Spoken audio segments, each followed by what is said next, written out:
Hi guys, Mayflom here, and I am playing with the new Crafty Chica for the Crafters Workshop stencils. And right now the one I have out here is this Sugar Skull one, and it's so cool. But I've been struggling with these because I want to find a really good way to use them that's really cool. And I've been playing around, and here's what I've got for this one. I think it's going to be really, really fun.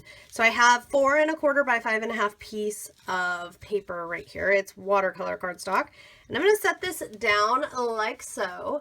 And then I'm going to get out some gloss gel medium. You could use matte finish, actually. It really, either one would work just fine. But I'm going to go with gloss instead of matte just because I want it to have some shine. And I'm not pinning this down because we shouldn't need that. We should be just fine. This gloss gel medium is a heavier medium. It should slide right over the stencil, first of all. Second of all, because of this style of technique, we shouldn't need to have everything pinned down. That's one of the benefits. Now, you could also work with gesso. You could work with white acrylic paint.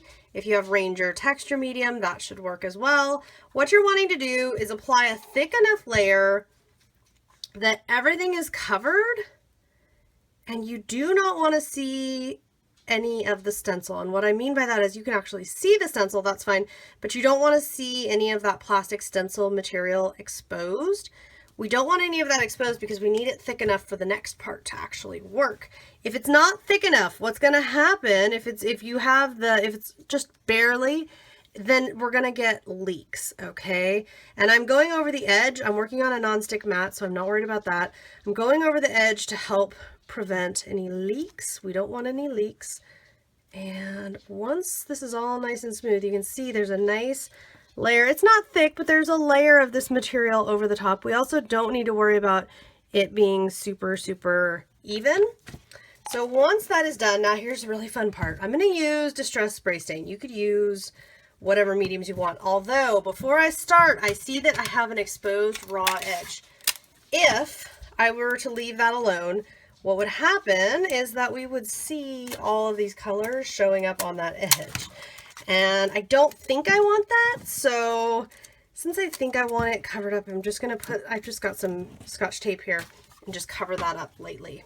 Okay, now we're ready to play. So I'm going to take some sprays, and some of them I'm going to go closer, some of them I'm going to go farther, some of them I'm going to move my hand, some of them I'm going to hold still, and I'm just going to play around and see. We're just going to see what sticks. And this one is almost empty. The picked raspberry, I use it so much, I love it, but it's almost done. It's almost totally gone. So we're going to let that set for a minute. I can even heat set this, not a lot, because we certainly do not want to get all this stuck to the stencil itself, but I can run the heat tool on this a little bit just to get some of those colors soaking into that gel medium. Now, once we see it starting to soak in, I like to put a paper towel over the top just very lightly, just to pull up if there's excess area, if there's areas where there's just a lot of loose liquid color, just so that we don't have just like a soupy mess. And then, super fun part here, because this side is taped, I'm just going to lift from this side here, and I have a clean pinky finger, so we're going to go like so, and lift the reveal. Peel that off. Now this I'm going to want to take not to the sink. All that gel medium, you do not want that down your sink. But we don't want to waste that. There's a lot of material on there because it is thickly applied. So we're going to set that to the side just for a second while we pull this out. Okay, look at that. Ta-da! How much do you love that card? Isn't that beautiful?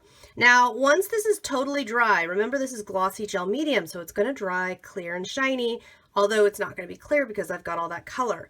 And you can see how perfect it is. It does not have any runs. It's totally pristine. Once it's dry, except the nose. I see the nose has a whoopsie. Not a big deal. So once it's totally dry, if I want, this is watercolor paper, so I could put other stuff on here, other mediums, make it fancy.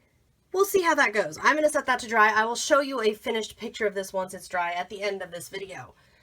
But what about that other stuff that I was just, the stencil, the leftovers? Now that, I'm not entirely sure we could pick that up. We could try, but I'm not going to worry about it right now.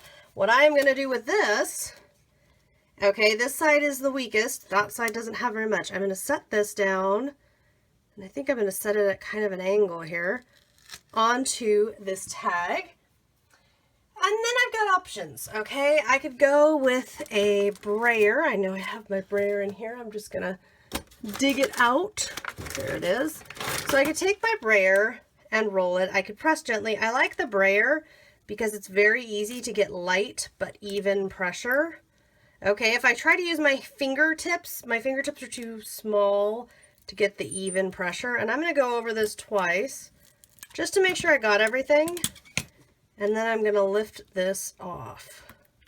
Now this is going to be fun because look at that. We've got the reverse. All the parts that were white before, now they're all filled with color. And there's enough medium on here that I'm going to do it one more time. I think I can get one more good roll out of this. And I'll turn this one slightly the other way. And this time I'm just going to do one and be a little quicker like so. This is going to be a lighter print because there's less medium on there. And the other thing is, do you see how there's some glossy clear?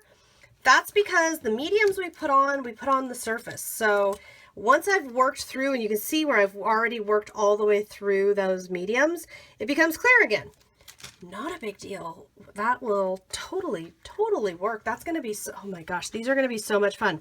So now I have these as backgrounds for future mixed media tag, gift tag, whatever I might want projects. Last thing before I end this video, isn't this been so much fun? Right here, I want to see if I can save that. If I can, let's see. It would be this side of the tag that I would want. And then I would just very lightly roll that brayer. Let's see what happens. Yeah, it totally picked it up. That's fun. Okay, then I'm going to take this brayer and roll through this mess. And then roll it on here, which might not be very much color. No, there's really not much color, but that's okay. Again, we've got a background started for a mixed media piece. I hope you have liked this first look, this first trial of mine with this new stencil from Crafters Workshop and Crafty Chica. I know I had a lot of fun making it. You can see link over to where you can get this stencil, or at least one of them, spots where you can get the stencil, and more info down below the video. If you've got any questions or comments, feel free to leave me a comment over on YouTube. I'll see you next time.